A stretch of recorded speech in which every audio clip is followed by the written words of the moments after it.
کیا آپ کو معلوم ہے اگر ہم انسان ڈائناسور کے دور میں ہوتے تو آج کی آسمانی دنیا کے چند مشہور ستارے کبھی نہ دیکھ پاتے، کیونکہ ڈائناسور کو زمین سے ختم ہوئے تقریباً 65 ملین سال ہو گئے، جبکہ ان ستاروں کا جنم ڈائناسور کے خاتمے کے کافی عرصہ بعد ہوا ہے۔ آئیے دیکھتے ہیں کہ ان ستاروں کا جنم کب ہوا۔ نمبر 1، النیٹک۔ یہ ستارہ زمین سے 1262 نوری سال دور ہے اور اس کا جنم 4 ملین سال پہلے ہوا۔ نمبر 2، النیلم۔ یہ تارہ زمین سے 1344 نوری سال دور ہے اور اس ستارے کی عمر 5 ملین سال ہے۔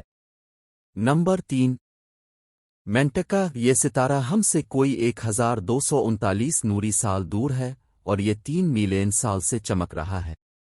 Number 4، battle Jews. یہ ایک ریڈ سپر جائنٹ ستارہ ہے۔ یہ ستارہ ہم سے 640 نوری سال دور اورائن کونسٹلیشن میں چمک رہا ہے۔ اس ستارے کی عمر 8 ملین سال ہے۔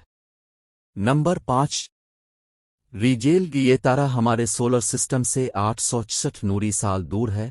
اس ستارے کی عمر 8 ملین سال ہے، یعنی اس کا جنم 80 لاکھ سال قبل ہوا۔ معزز دوستوں، آپ کو کیا یہ معلومات اس سے پہلے پتہ تھی یا نہیں؟ اس کا جواب آپ ہمیں کمنٹ باکس میں دے سکتے ہیں۔ اور آپ کو ہماری یہ معلومات کیسی لگی؟ اسی کے ساتھ مجھے اجازت دیں۔ اللہ نگہبان۔